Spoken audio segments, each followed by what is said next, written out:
Donc nous nous retrouvons pour cet hommage traditionnel à Maurice Audin, sur le cénotaphe Maurice Audin, mais également à Josette Audin, dont les cendres ont été dispersées au Jardin du Souvenir.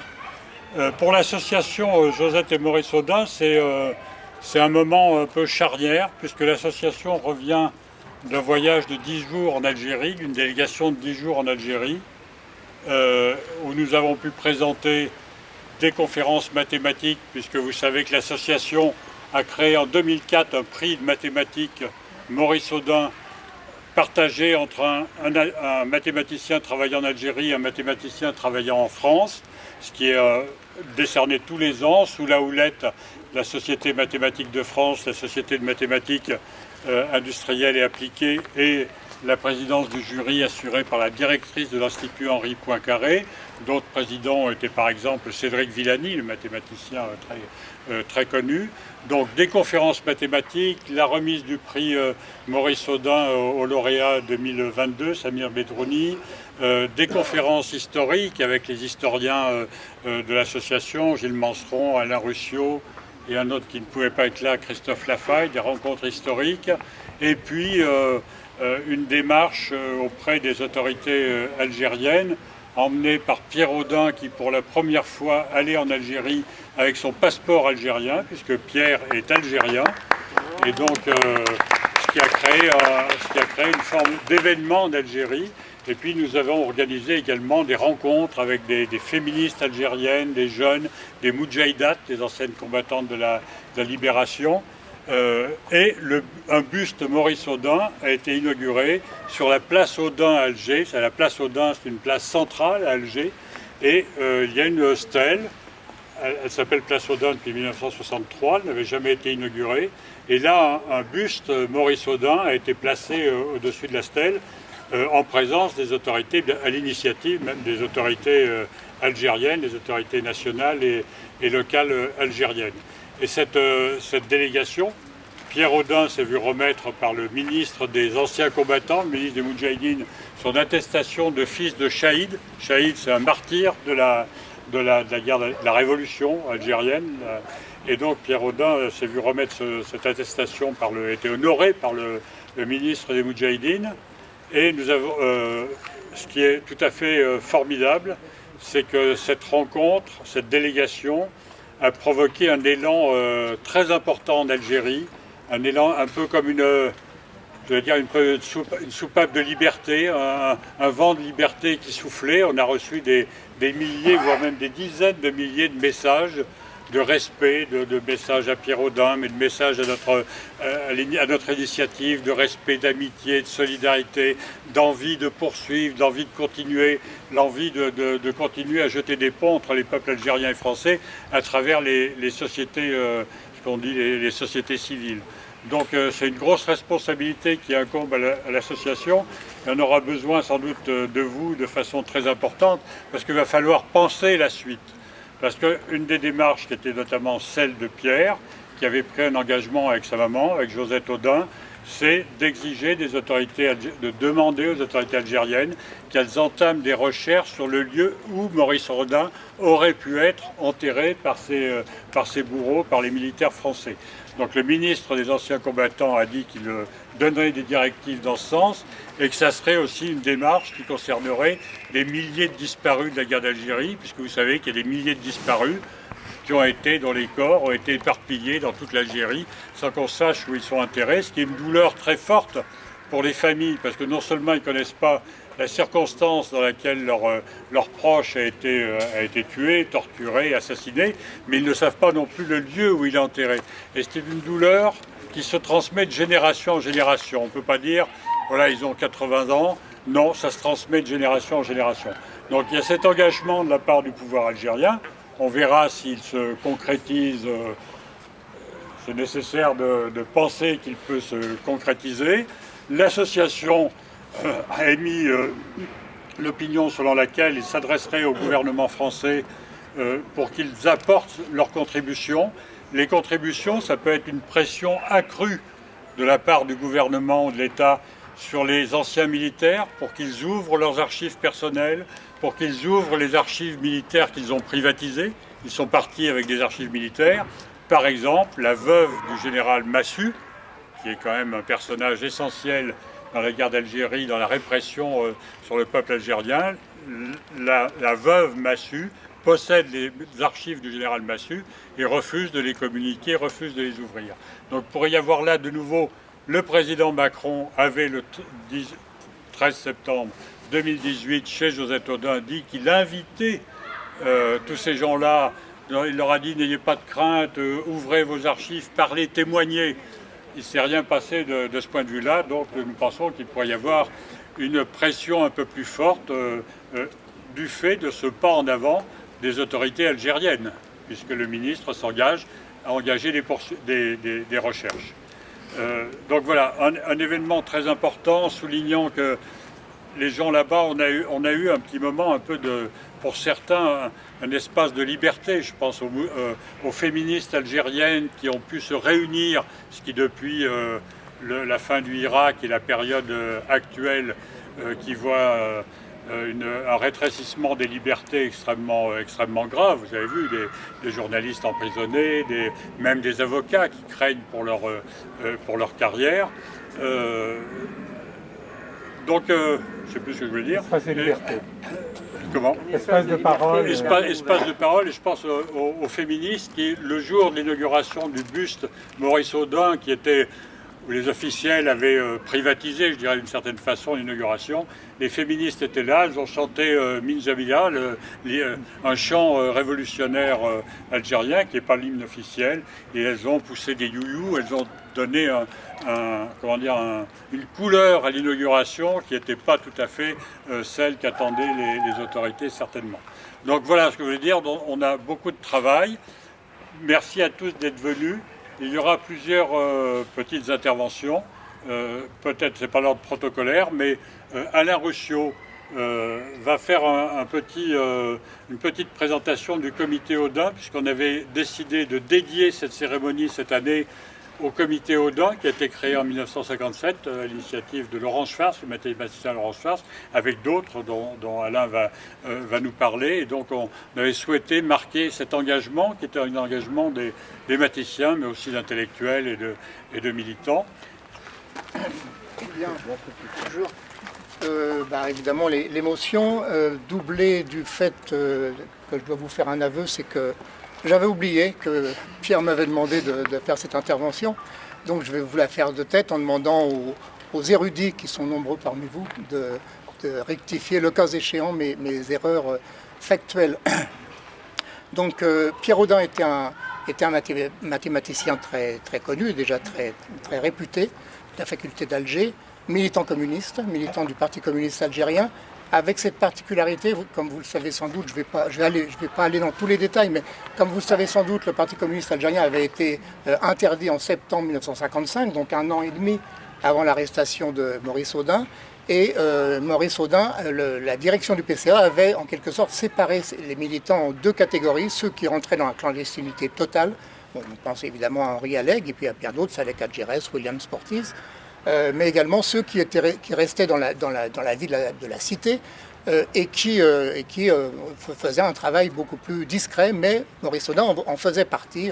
On sait par exemple que c'est lui qui a permis le départ clandestin, évidemment, de Larbi Bouali, le secrétaire général du PCA, pour échapper à la répression, etc., etc. Donc arrestation le 11 juin 1957, et à partir de ce moment-là, je dois dire que la véritable mère du comité Audin, c'est Josette. Il faut commencer par elle. Josette Audin a immédiatement refusé de baisser les yeux face à la répression, face aux militaires, et vous imaginez ce que pouvaient être les officiers galonnés, bottés, comme on dit, casqués parfois, en pleine bataille d'Alger. Donc Josette Audin n'a pas fermé les yeux, et je veux associer d'ailleurs à l'hommage à Josette Gilbert Alleg, qui a eu exactement le même type de comportement, et on peut dire que sans le rôle de ces deux femmes, il n'y aurait pas eu d'autant d'audience, en tout cas, de l'affaire Audin et de la question d'Henri Alleg.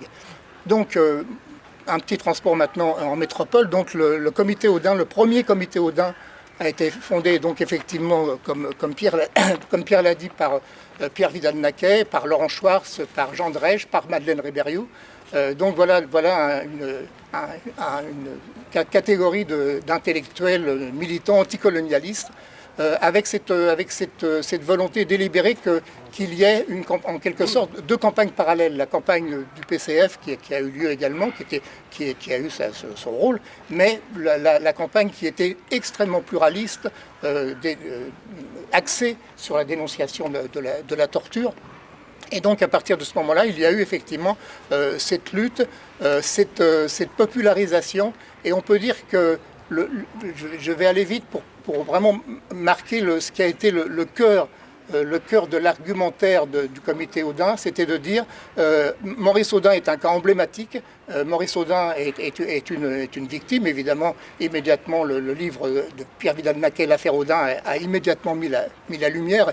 Et au passage, l'historien que je suis salue le travail absolument exceptionnel de Pierre Vidal-Naquet, qui a vraiment fait un travail d'histoire immédiate avec les matériaux dont il disposait. Je peux dire, je parle sous le contrôle d'autres collègues historiens ici, que ce livre, aujourd'hui encore, est un outil avec bien sûr des approximations dues au fait qu'une nouvelle documentation nous a été permise par les recherches et par les nouvelles archives.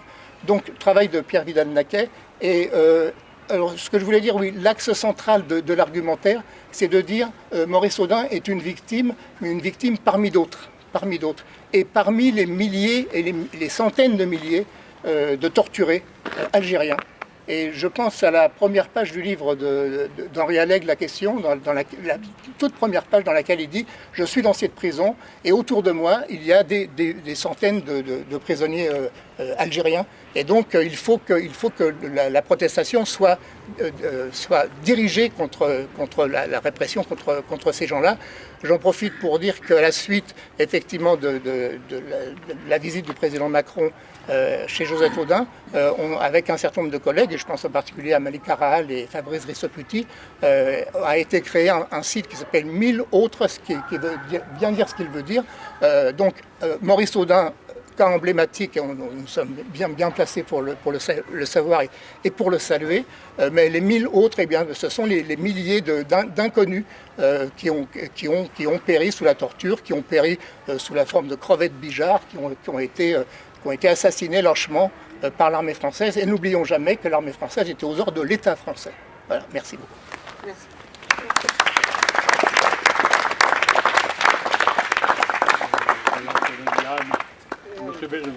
Je ne serai pas très long. D'abord, je voudrais vous dire que je suis heureux d'être là et de représenter le président de la République, dont vous savez qu'il a fait beaucoup pour la reconnaissance de la responsabilité de la France dans l'assassinat de Maurice Audin. Un geste historique, évidemment, mais qui n'aurait pas été possible sans tout le travail que vous tous avez fait depuis longtemps, évidemment, travail de Josette Audin, de Pierre, de vous qui dirigez, animez cette association, mais aussi de tous les scientifiques, mathématiciens, historiens évidemment, associations qui luttent en réalité depuis des années, des décennies pour cette reconnaissance. Et cette reconnaissance qui est un point de rupture ouvre un chemin. Et je crois que c'est important de poursuivre ce travail, grâce aux historiens évidemment et à toute cette mobilisation, et ouvre un travail à la fois chez nous en France. Vous parliez justement de tous les enjeux, de tous les défis qui sont à relever en matière d'accès aux archives, d'accès aux documents, d'accès aux sources. Beaucoup a été fait, mais pas assez encore, et il faut continuer. Et puis il faut continuer aussi comme vous l'avez fait, avec mon collègue François Gouillette. On a eu le plaisir de vous accueillir à Alger, à la résidence de France, au moment où vous entamiez, je crois que c'était le deuxième jour, votre périple. Ce chemin-là, on doit continuer aussi à le faire, malgré les difficultés qui sont nombreuses, vous le savez bien, avec l'Algérie. Et je crois que votre voyage, votre périple, mémoriel, mais pas seulement, parce qu'il y avait aussi un enjeu scientifique, de vulgarisation, de communication, a été extrêmement important. Je crois plutôt très bien accueilli côté algérien, en tout cas dans la presse et de ce qu'on a pu constater, mais aussi par les autorités qui étaient présentes lors de l'inauguration du buste. Et ça n'est pas une mince affaire, vous le savez bien, pour tout un tas de raisons. Je crois que c'est quelque chose d'extrêmement important qui marque, là aussi peut-être côté algérien, une première rupture qui peut en ouvrir d'autres. Et en tout cas, c'est un travail qu'il faut poursuivre. que dans le cadre de la commission présidée par Benjamin Stora, nous allons poursuivre, mais que nous ne pouvons pas évidemment poursuivre seuls. Et c'est en cela que, évidemment, tout ce que vous faites, il faut que nous puissions l'accompagner autant que possible, avec tous les moyens de l'État évidemment, et puis que nous puissions aussi l'accompagner diplomatiquement avec nos amis, avec les Algériens. C'est important pour que, pour que justement ce chemin puisse continuer à être tracé. Voilà, merci. Merci. J'ai oublié de dire, c'est que dans notre délégation, ça a permis de mettre en évidence la contribution des Algériens d'origine européenne à la lutte de libération nationale. Donc bien sûr Maurice Audin, mais nous sommes allés aussi sur la tombe de Raymond de Péchard, militante du Parti communiste algérien, exécutée par des soldats français. Je dis exécutée parce qu'elle était désarmée, elle était au maquis mais elle était désarmée. Également Yveton, Fernand Yveton, Henri Maillot. Et la presse algérienne a rendu compte de cette chose-là. Sur la tombe des époux Cholet également. Les époux Cholet, enfin voilà. Donc c'est quelque chose d'important, un déclic qui s'est créé. Anne, oui.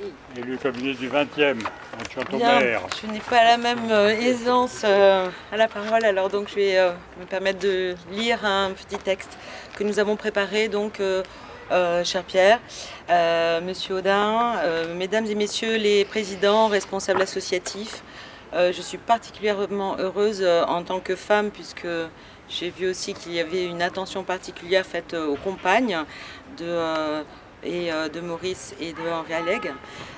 Donc particulièrement heureuse de prendre la parole au nom de tous mes camarades communistes pour célébrer la mémoire de Maurice et de Josette Audin. Donc le 11 juin 1957, en pleine guerre d'Algérie, le jeune mathématicien, militant communiste et anticolonialiste, Maurice Audin est arrêté chez lui, à Alger, devant sa femme, Josette, et ses trois enfants, Michel, Pierre et Louis. Il ne devait jamais plus le revoir. La politique conduite par la France en Algérie brisera leur histoire, arrachant Maurice à la vie. Maurice Audin ne s'est pas suicidé, il ne s'est pas non plus évadé comme ont voulu lui faire croire durant 60 ans les autorités françaises. Il est mort sous la torture des militaires de l'armée française. Torture utilisée systématiquement contre les combattants du FLN et ceux qui les soutenaient, algériens et français, souvent communistes, tels Maurice et Josette Audin, Henri Alleg et tant d'autres. De nombreux intellectuels dénonçaient la torture. Il faut relire l'ouvrage remarquable d'Henri Alleg, notre camarade, et ami de Maurice et Josette Audin. Ce livre, très longtemps censuré par les pouvoirs successifs, permet de mieux comprendre ce qu'ont pu endurer ces hommes et ces femmes militants pour l'indépendance, pour comprendre ce qui se passait réellement en Algérie à cette époque. Plus de 3000 militants, algériens et français, ont disparu après avoir été torturés par les soldats de l'armée française. Leur crime, ils luttaient pour l'indépendance de l'Algérie. En Algérie, l'armée française assassinait des communistes. En France, le pouvoir censurait la presse communiste. Tous les moyens étaient mis en œuvre pour cacher les événements aux Français. Mais les meurtriers de Maurice Audin ont perdu leur guerre. Ils ont aussi perdu la bataille de la mémoire et de la vérité. Dans les mois qui ont suivi la disparition de Maurice, la thèse en mathématiques qu'il avait pratiquement achevée a été présentée in absentia par son directeur de thèse, M. de Possel, comme un ultime hommage. Une belle façon de faire que le nom de Maurice Audin, jeune mathématicien assistant à l'université d'Alger, ne disparaisse jamais. Quant au nom du militant, il ne tombera pas non plus dans l'oubli, car Josette, durant plus de 60 ans, va mener avec ses enfants, ses amis, des intellectuels, des mathématiciens, des militants communistes, le combat pour la mémoire de Maurice, pour la vérité sur sa mort. Et ce combat, Josette, Michel, Pierre et Louis, avec tous les membres de l'association, l'ont gagné. Ils l'ont gagné après des années de lutte. Ils l'ont gagné le 13 septembre 2018 lorsque le président de la République, Emmanuel Macron, a reconnu officiellement la responsabilité de l'armée française dans l'assassinat et la disparition de Maurice Audin le 11 juin 1957. C'est une victoire pour l'histoire, pour la mémoire de Maurice et de Josette aussi. Josette, infatigable combattante de la vérité, s'en est allée. À l'âge de 87 ans, comme un symbole, son combat l'a mené et sa tâche est accomplie. Maurice et Josette étaient liés par la vie, par une vie de combat, une vie de militant. Ils avaient l'Algérie au cœur, des convictions communistes et anticolonialistes qui les ont fait se dresser contre la barbarie. Ils ont mené ce même combat qui est le nôtre, le mien aussi, en tant qu'enseignante, de faire en sorte que l'éducation, les sciences, la culture soient présentes et dès le plus jeune âge pour combattre toute forme d'obscurantisme et permettre à chacun de vivre sa vie pleinement et librement. Je vous remercie. Bonjour à toutes et à tous. Aujourd'hui, avec SES Racisme, il nous tenait plus qu'à cœur d'être présents, car la solidarité et la fraternité entre les peuples est plus que fondamentale. Pour qu'il y ait fraternité, il faut toujours la liberté.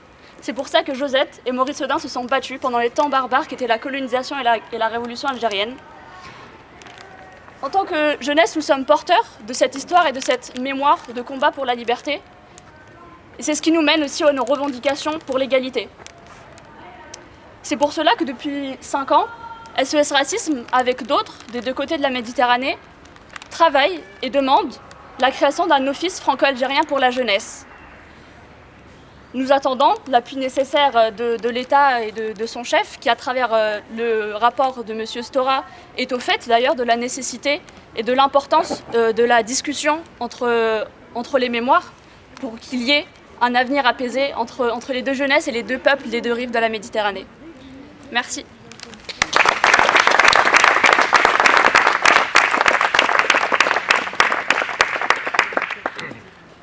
Il y a beaucoup de choses qui ont été dites. Alors, je vais essayer de dire des choses que vous n'avez pas encore entendues. D'abord, effectivement, la délégation a été très très bien reçue. Et c'est vrai qu'on a commencé avec l'ambassade de France et avec Karim Amela. Donc, je pense qu'il a entendu ce que dit la jeunesse de SES Racisme et le soutien financier pour un office. Je mets toujours un peu les pieds dans le plat, je m'excuse. Mais vous avez raison, mais il faut être deux pour construire cet office. Voilà. C'est ça la difficulté. Mais autrement, on a effectivement obtenu un certain nombre d'avancées. D'abord, on a été accueillis par les autorités algériennes, on peut dire que c'était déjà un point important. Ensuite, on a eu des entretiens avec le ministre de l'Enseignement supérieur et de la Recherche scientifique et le ministre des Moudjahidines et des ayants droit, comme ça. Enfin le ministre des Moudjahidines. En ce qui concerne le ministre de l'Enseignement supérieur et de la Recherche scientifique, il nous a confirmé sa volonté de pérenniser le prix Maurice Audin du côté algérien. Il nous a confirmé qu'il allait y avoir une chaire Maurice Audin qui allait être créée en Algérie, avec l'aide de l'ambassade de France comme prévu. Ça a pris du retard, et ben ça va être fait. Et le ministre des Moudjahidines a fait des choses, a pris des engagements et dit des choses un petit peu, enfin que j'espérais personnellement. En particulier, il m'a donné un diplôme qui concerne pas seulement Maurice Audin, mais qui concerne aussi Josette Audin. Alors c'est écrit en arabe, tout ça, je me suis fait traduire quand même. Donc le ministre des Moudjahidines, à propos de Madame la défunte Josette Audin, atteste et reconnaît que ses activités ont servi glorieusement la nation. Je pense que c'est une avancée, disons, sur le fait qu'on se rende compte que effectivement les femmes ont fait beaucoup dans la guerre de libération. Elles ont effectivement eu un rôle essentiel, je pense. En ce qui concerne mes parents, Josette et Maurice Audin, ils faisaient tout ensemble. Bon, elle a commencé un petit peu avant lui, puisqu'elle était adhérente au Parti communiste algérien un an avant lui. Mais à partir du moment où ils étaient tous les deux, ils ont tout fait ensemble. Et systématiquement, on s'adressait à lui. Et bon, en particulier les militaires l'ont arrêté lui. Mais ils auraient très bien pu arrêter les deux parce qu'ils faisaient tout ensemble, effectivement. Donc je pense que c'est important que le ministre des Moudjahidines se rende compte et décerne ce diplôme en tant que diplôme, mais qu'il y ait ce discours officiel qui soit prononcé à cette occasion-là. Bien, donc je pense qu'on peut dire que Maurice Audin c'était un symbole des victimes de la torture et que maintenant ça devient un symbole de la recherche des restes du corps de Maurice Audin, mais des milliers comme lui qui ont disparu et dont on n'a pas trouvé trace du corps. Ça ne me gêne pas de parler avec ce drapeau, personnellement. On a fait le tour, on s'excuse. Il n'y a pas de souci. Je vais quand même dire une petite chose en plus. C'est un peu pagailleux ce que je raconte, mais deux petites choses en plus. Par exemple, ce matin, j'étais au Kremlin-Bicêtre parce qu'on inaugurait une œuvre de C215 au Kremlin-Bicêtre. dans un square qui s'appelle Josette et Maurice Audin, une œuvre qui concernait Josette et Maurice Audin, de C215 en acier, tout ça. Et je dois dire que j'étais charmé par le fait que, à cause de ça, il a fallu construire un mur. C'est la première fois qu'on construit un mur et que ça me fait plaisir, personnellement. Pour une fois, dans les temps actuels, en général, on construit des murs, y compris des murs virtuels avec des visas de plus en plus difficiles à avoir, des choses comme ça. Là, il y a un mur qui a été construit pour que cette œuvre tienne en dessous d'un arbre, bien ombragé, et avec la lumière du soleil qui peut arriver dessus, etc. J'ai trouvé que c'était quelque chose d'assez sympathique, et puis de confirmer le fait que, oui, ils sont tous les deux concernés par les hommages qu'on peut rendre, disons, au travail qu'ils ont fait en tant que militants contre le colonialisme, mais aussi son travail à elle de faire savoir et de faire reconnaître et d'obtenir des autorités françaises qu'elles reconnaissent ce qui a été fait pour Maurice Audin et pour les milliers d'autres. Et puis pour raconter un petit peu, pour essayer, on est très très loin de cette période. Je crois qu'on se rend difficilement compte de la folie que c'était, en particulier à Alger, en 1957. Je vais juste donner un petit élément comme ça, que je ne trouve pas partout. Le 9 juin 1957, il y a un attentat, un gros attentat qui a lieu à Alger, au casino de la Corniche. Le casino, c'est un casino, mais c'est aussi un endroit où la jeunesse dorée va danser, etc. Et donc il y a eu un attentat avec une bombe qui a été placée sous l'estrade qui servait de piste de danse. Donc il y a eu des morts et des estropiés. C'était un gros attentat et c'était quelque chose d'assez grave. Ça a concerné beaucoup de gens. Les voisins de mes parents, la voisine de mes parents avait une sœur dont le fiancé était un des blessés de l'attentat du casino de la Corniche. Et mes parents avaient une voiture, c'était assez exceptionnel, c'était une 4 chevaux. C'était quelque chose d'assez exceptionnel quand même, tout le monde n'en avait pas. Et donc mon père, Maurice Audin, le 10 juin, est allé à l'hôpital Mustapha chercher le fiancé en question pour le ramener chez lui, etc. Alors que c'était quelqu'un justement de la jeunesse dorée, tout ça. C'était pas vraiment son camp, etc. Mais c'est pas grave, il l'a fait, c'était normal, quoi. Puisque lui, il avait une voiture, c'était normal. Ça, c'était le 10 juin. Le 11 juin, c'était l'enterrement des victimes du casino de l'attentat du casino de la Corniche. Alors, comme c'était l'enterrement, les ultras, ça s'appelait pas encore l'OAS à ce moment-là, les ultras se sont déchaînés à travers la ville et ont fait une gigantesque ratonnade, comme ils avaient l'habitude de le faire. Tout le monde ne sait pas ce que c'est qu'une ratonnade, donc c'est une chasse à l'arabe. Il suffisait qu'on voit un arabe pour qu'on se mette à le chasser, à le pourchasser, pour le cogner, etc. Et éventuellement l'assassiner. J'ai trouvé dans le journal d'un magistrat, dans le journal intime d'un magistrat d'Alger, auquel j'ai accédé, un petit commentaire disant que, tiens, à tel endroit, il y avait un musulman qui avait été assommé, et ça se voyait parce qu'il y avait une large flaque de sang. C'est un magistrat qui parle de quelqu'un qui s'est fait assommer, et qui a une large flaque de sang par terre qui donnait la preuve que le type s'était fait assommer. Je ne sais pas ce que ça veut dire, se faire assommer pour un magistrat, mais quand même, j'ai l'impression que normalement, il n'y a pas une large flaque de sang à cette occasion-là. Il y a eu, je crois, dans la journée, quelque chose comme 7 ou 8 morts. C'est une espèce d'état d'insurrection, etc. Et là-dedans, il y avait un truc, c'était l'armée de Massu, qui était là pour assurer l'ordre, pour assurer qui avait les pouvoirs de police. Et qu'est-ce qu'ils font le 11 juin? Ils arrêtent un militant communiste, ils ne s'occupent pas du tout des ratonnades, etc. Ça, c'est parfaitement normal, on les laisse faire.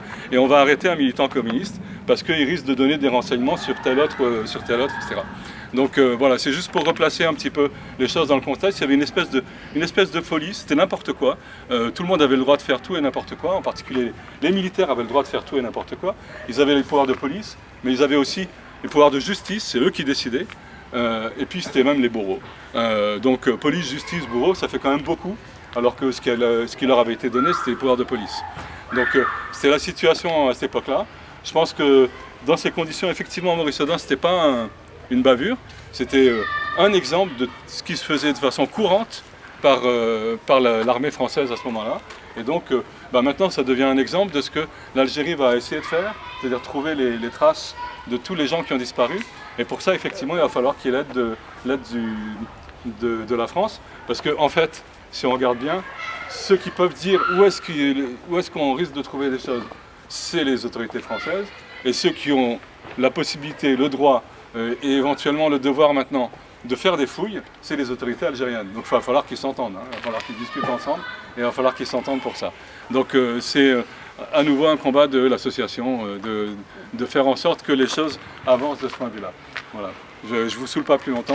Je vous remercie d'être venu. Est-ce que je peux ajouter quelques mots? 3 mots, ou plutôt 3 ensembles de mots. Je voudrais juste témoigner d'une chose qui concerne les mathématiques.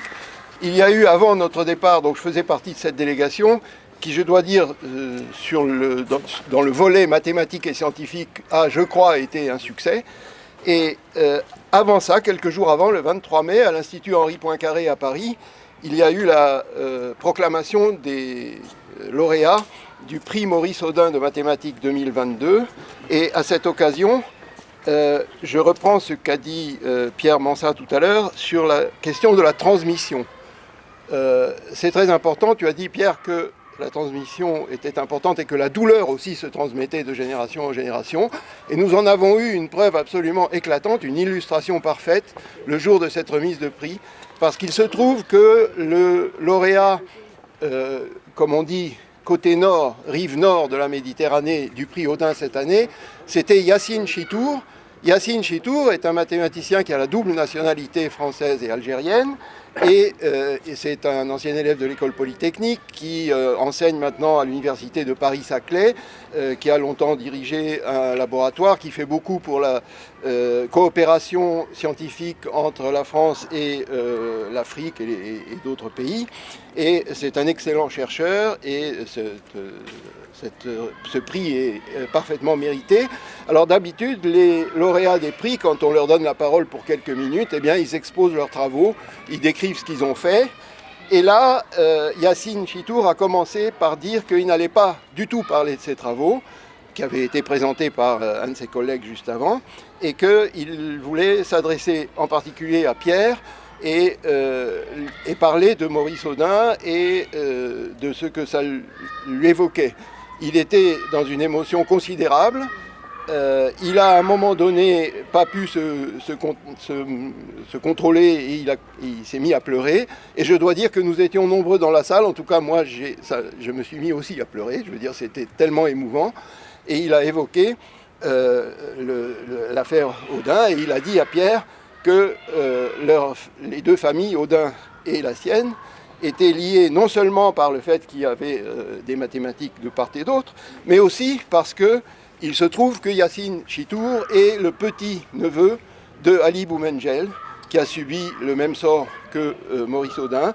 Et donc il a insisté là-dessus et je trouve que c'est très important. Et la mère de Yassine Chitour, qui est une dame médecin à la retraite maintenant, nous l'avons rencontrée en Algérie et elle nous a aussi donné des témoignages absolument émouvants. C'était très important de dire ça. Je dis un petit mot supplémentaire à propos des mathématiques parce que ça rejoint une actualité brûlante en France et dans de nombreux pays occidentaux. J'ai fait un exposé de mathématiques le deuxième jour de notre présence en Algérie devant un amphithéâtre où il y avait une centaine de personnes. Et là-dedans, il y avait des étudiants donc de première année de l'école de mathématiques et d'intelligence artificielle. Et dans l'amphithéâtre, il y avait des filles et des garçons. Et j'ai pas le temps de vous faire jouer aux devinettes, mais combien il y avait de filles, combien il y avait de garçons, quel pourcentage? Eh bien, je vous le dis tout de suite, 66% contre 34%. 66% de filles, absolument. 66% de filles, 34% de garçons. Et j'ai pu constater ensuite, j'ai posé la question, je ne m'y attendais pas du tout, j'étais sidéré. Et c'est la situation générale dans l'enseignement supérieur en Algérie, toutes disciplines confondues, il y a une majorité très nette de filles. Alors bon, il y a peut-être beaucoup des explications sociologiques. Pardon ? Ça peut aller jusqu'à 3 quarts. Ça peut aller jusqu'à 3 quarts. Bon, ben voilà. Il y a des explications. Par exemple, le fait que les garçons peuvent éventuellement, plus que les filles, aller poursuivre des études à l'étranger, que dans le cas contraire, ils sont peut-être obligés d'accéder à la vie professionnelle très tôt et ne peuvent pas se permettre de faire des études, et que les filles, elles, peuvent au contraire se dire que, bon, c'est une explication possible, mais il y a quand même une autre explication, c'est qu'il y a eu la volonté, depuis les années qui ont suivi l'indépendance, il y a eu la volonté très nette des autorités de s'occuper de cette question, et il y a eu une politique volontariste. Et bien, quand on veut, on peut. Il faudrait que les responsables français de l'éducation, qui sont aujourd'hui devant une situation dont le moins qu'on puisse dire, c'est qu'elle n'est pas brillante, eh bien, s'inspirent de cet exemple et essayent de rendre l'enseignement français et l'éducation française, toutes disciplines confondues, un peu moins catastrophiques qu'elles ne le sont actuellement. Voilà, c'est tout ce que je voulais dire.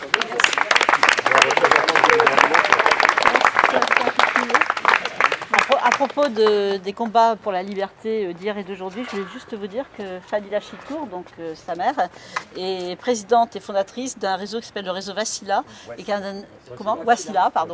est un réseau sur la défense des femmes et des enfants victimes de violences contre les femmes et les enfants.